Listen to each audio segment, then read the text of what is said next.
Alright guys, so we are out here at my house today and we are introducing the brand new member to the family.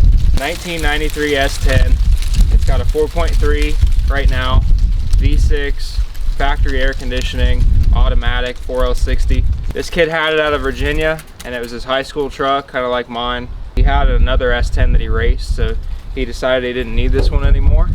So he put it up for sale. It's got really nice wheels on it and it's lowered, but that's about where it ends.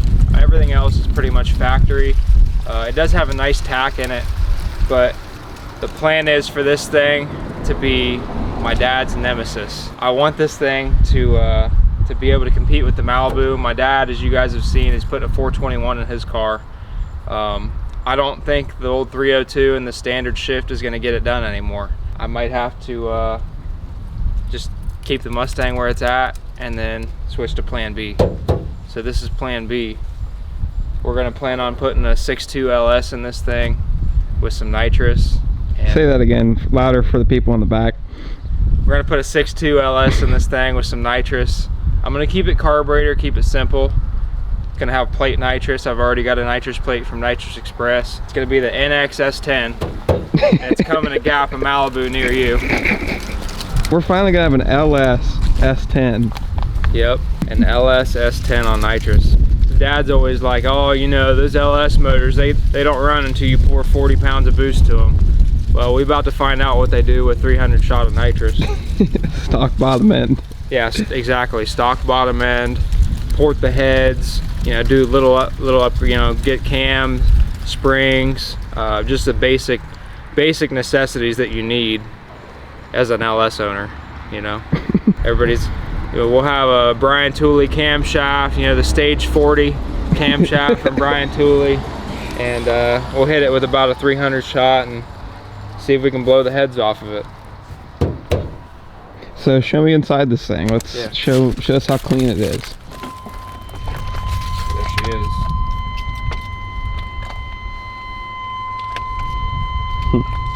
She's a jewel. She really is. I picked it up for a really good deal. I picked it up for 5,000 bucks, and it's got $3,000 worth of wheels on it. It's got V-Series wheels. I couldn't believe it. I found it on Facebook, and I was like the first one to message him. He had like 10 messages in 20 minutes. And you know, I mean, if I was to sell the wheels, I would almost pay for the truck. So, pretty awesome deal. It's got a really nice bolt-on steel cowl hood. It's a straight truck, honestly. I think I'm going to keep the looks as is. I plan on doing a 9-inch Ford rear end like we do in all our other S10s. You know, do an anti-roll bar, X-brace. I got Dion going to build me a Turbo 400 for it with a gear vendor. I think I'm going to do a gear vendor overdrive because I don't want to mess with a 700R or a 4L80. Those are just terrible transmissions, honestly. The 4L80 is a decent transmission, but it just robs so much power. It's just an elephant of a transmission. Do a Turbo 400 with a 6.2, spray it with a shit ton of nitrous and have fun, you know. Nitrous Express is on board for whatever we want to do, and I want to represent them, and I think it'll be really cool to step back and kind of go back to where my S10 used to be, and more of a daily driver type situation. So it's going to be a lot of fun. I look forward to racing with my dad and racing some cars in that kind of playing field. That kind of you know, the daily driver stuff is taking off lately, and people are getting faster and faster, and I think this thing could run with some of the turbo cars that are running around here if I do what I'm planning on doing. So have you told Dad it's going to be an LS? So I've been hinting at it to him. I don't think he knows 100% yet that's what I'm doing, but well, I'll have you know, he already was talking to me and he was like, he's probably gonna put a f***ing LS in it. Yeah, so I think he's got an idea of what's gonna happen. He's not very happy. Yeah, I think he was thinking I was gonna put a 5.3 in it originally, but when I told him I was definitely not gonna do a 5.3, and it's either gonna be a 6-liter or a 6.2. And I'd like to do an aluminum 6-liter or a 6.2 just because weight, and you know, we're not looking to make 1,500 horsepower, so I'm not worried about the aluminum block, and even the aluminum blocks have been fast too. but I'm not worried about it. So I think a lightweight 6.2 with a lot of nitrous is going to be a really fun build. And I think Bob's already got a 6.2 up at the shop, and somebody gave it to him to do a rebuild on, and I asked how much they'd want for it because they were just going to put it back in their Denali. And so I've got a 6.2 located already, and it really should come together pretty quick, honestly. It'll be a 376, and Dad will have a 421, so he'll have a little bit more cubic inch on me, but I'll have the weight advantage for sure. Being an S10 with an aluminum small block, it should be right around 2,900 pounds. This is obviously 3,800 pounds with him in it, so it'll be 1,000 pounds less with about the same amount of nitrous. I would say he'll probably shoot a 300. But it'll be interesting to see small block Chevy versus LS, and you guys will be able to see firsthand what's really better.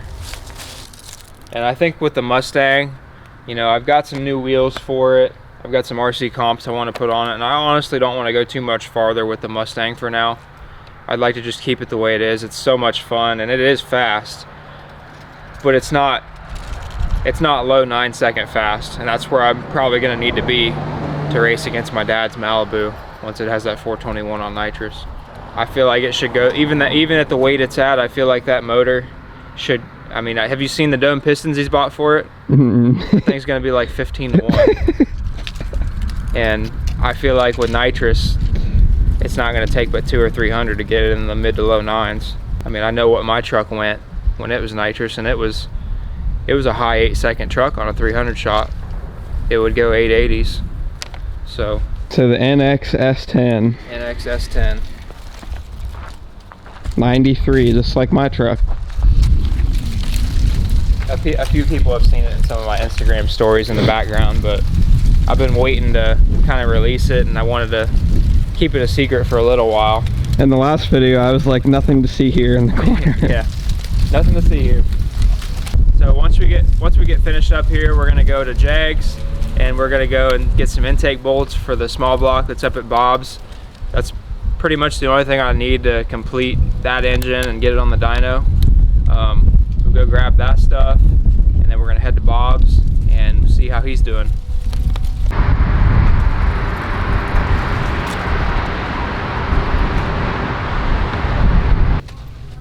Bob says it needs to be 1.5 to 1.75 inches long though.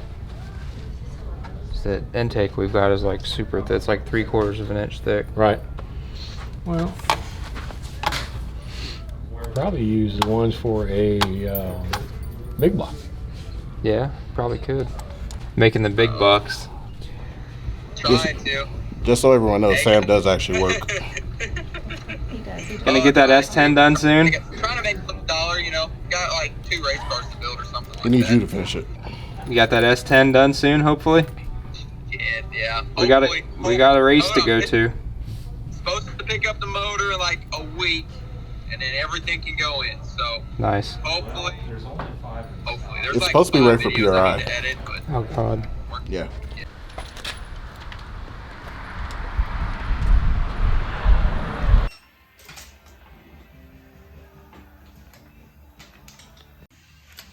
It's the nicest stuff I've ever had, probably.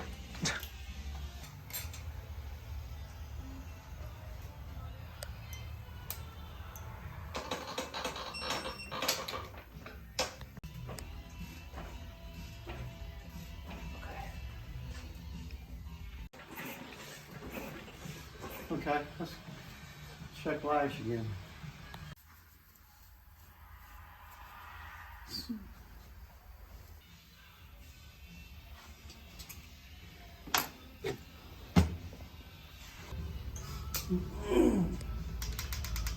Okay.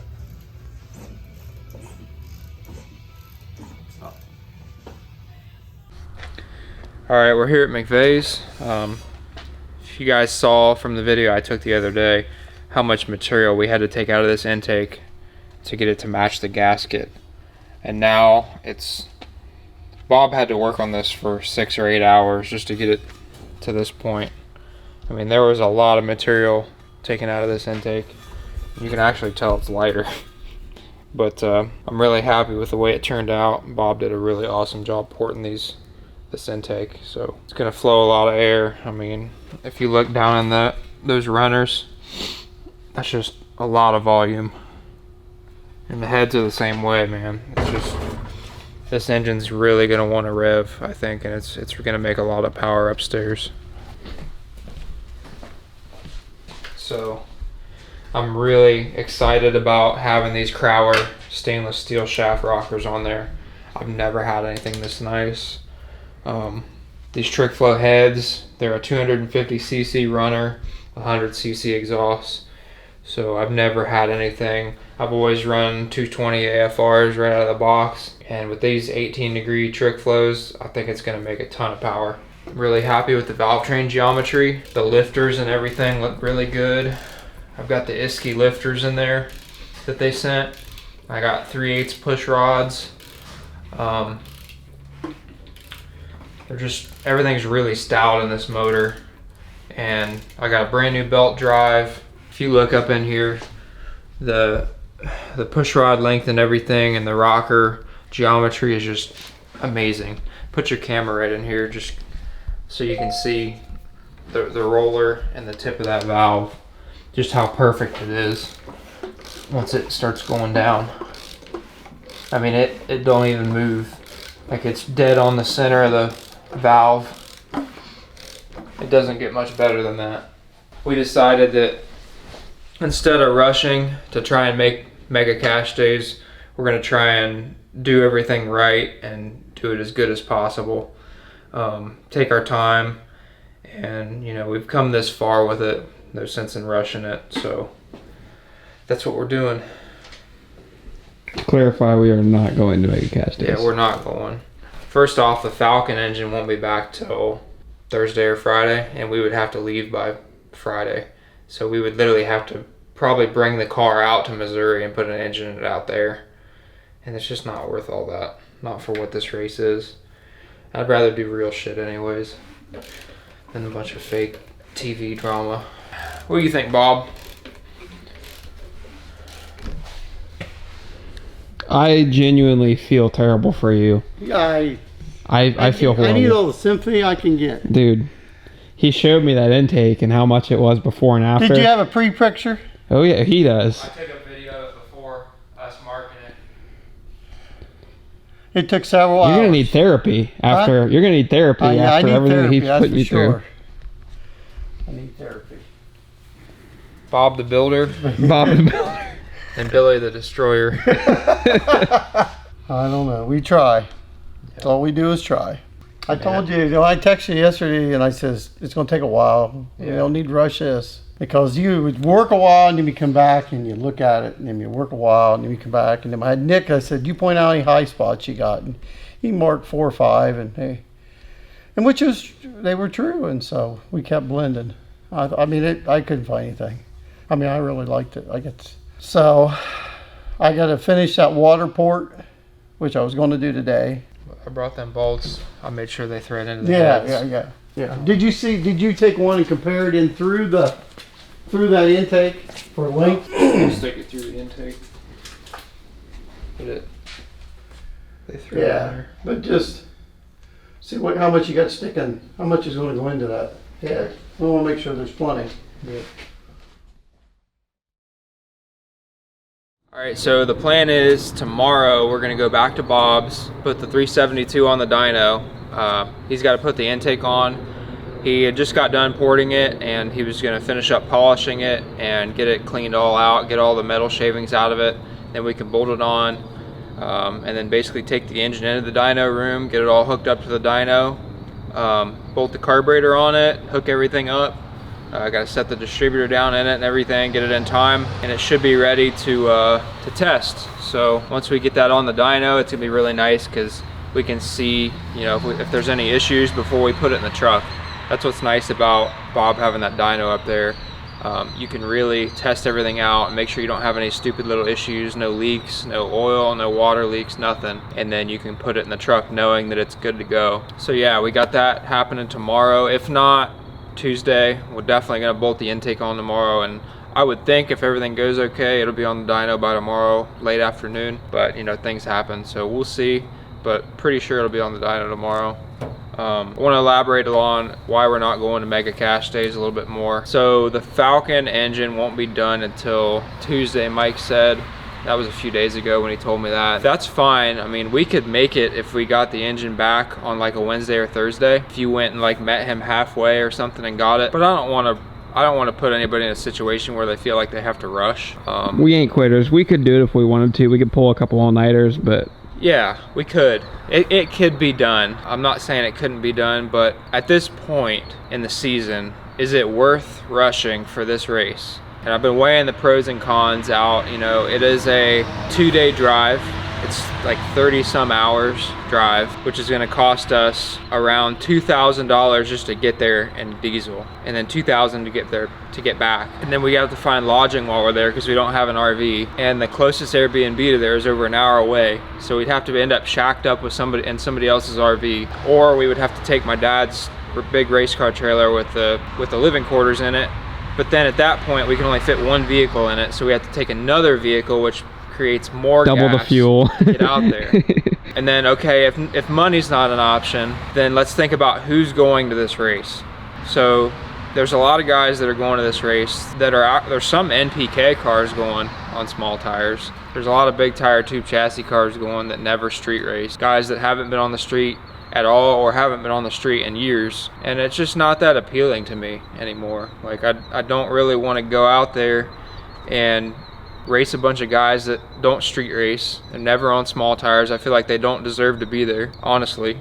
That's just the facts of it. by the way, it's no longer on a street. It's not an airport. It's not even on a street. It's on an airport, and you get 2 days of testing beforehand. And I've been hearing things like, you know, they glue the road down and all kinds of stuff. Like when they were in Vegas, I guess they were gluing the road down, and I'm just not about being all angry and spending all that kind of money to go out there and rushing things and potentially overlooking things that really need to be taken time to do when it's for a race that I'm not even excited to go anymore. I think what we're gonna do is just get everything together, you know, in a timely fashion, but not rush, and get everything ready and start testing for Dig or Die that's coming up in just a few weeks. It's the first weekend of December. Dig or Die is always a really fun race to go to. Everybody that goes there knows that there's a lot of street action that happens as well. You know, it's always a good payout too. We'll be going to Dig or Die, and then we're going to New Orleans again here pretty soon as well for some badass street racing that's gonna go down. I'm really excited for that, and I wanna make sure that both the Falcon and the truck are 100%. I'm excited. I really am. It's going to be a good time. PRI's coming up too. PRI coming up. That's right after Dig or Die, I believe. And Tess and Tony are coming out for that. There's a lot of stuff coming up, man. And I just want to make sure that everything's 100%, and that, you know, I rushed some things on the Nova, and I don't want to do that on anything else ever again. You know, we took our time on most things with the Nova, but there was some things that we did rush in order to make a few races, like the race with Beater Bomb. Like the car should have had an engine diaper on it for that race, but it was just, we were in a rush and we were trying to get things together in time to make that race. And you know, I don't want to end up in a situation like that again. So we're gonna do our best to take our time and make good choices. That way we have a productive 2023 racing season, and you know, hopefully give you guys as most content as we can push out. You know, good content, not just, you know, throwing together stuff. So we got a lot coming up, you know, the Mustang, the S10, all kinds of stuff. So another thing is, if we went to Mega Cache Days, content pretty much stops for 2-3 weeks. So. Right. If we go to Mega Cache Days, we're there for two weeks in a row, and you know, we probably end up out there for about 3, honestly, because you know we're gonna want to go into, you know, LA and see all the famous street racing spots in there. Mm-hmm. Just can't really justify it. And they were gonna pay like some of the fuel to get out there, but it wasn't even gonna be half of what we would need, you know, to cover it. Which, I mean, I understand. You know, you can't just fork out a shit ton of money for 64 cars. You know, if you were giving out $5 grand for every 64 cars. That's a lot of money. I understand where they're coming from, and I understand why they've chosen some of the guys to be on that show that don't really street race or don't race small tires a lot, because they're good entertainment and they're good on camera. So I get that, but I just don't feel like it's really our thing. And everything leading up to this, like every issue I've had trying to build this engine for the S10, it's kind of been trying to tell me not to go. Everything that's been happening is like, hey, don't go, don't go, don't go. Stupid things that keep coming up. So I'm just gonna listen and just not gonna go. So we'll get everything ready for dig or die and for the pad, for PRI, and we'll come out swinging, and we'll have 2 fresh, no prep vehicles for small tire next year. That's a pretty truck. Got a whole show here. Yeah. Hey, what's that thing got in it? You want to race? Just a little 6-cylinder, but we can give it a try. Hey, now wait a minute. Hey, that's what this is. Uh-huh. We got a little V6 in here, so I think we can line them up real quick. We can try something. Yeah. We can pair hoods too. Yeah. Just an old Ford. Just no Ford. F1. Got the straight 6 with the 300 CFM carburetor. Yeah. Yeah. It's awesome. We're trying to find some racers to race because it's still got the 4.3 in it. There you go. But it looks really fast, so it's kind of dumb. Way faster than it is. Yeah, but it's still just the 4.3, so. But we can race some old trucks too. Try. Sorry, we just totally like clumped you into what we're doing, but Let's do it. Yeah. Well, how can we not? It's a cool truck. This is a car channel, so. Can't complain. So. What year is it? Like a 49? 52. 52. Yeah.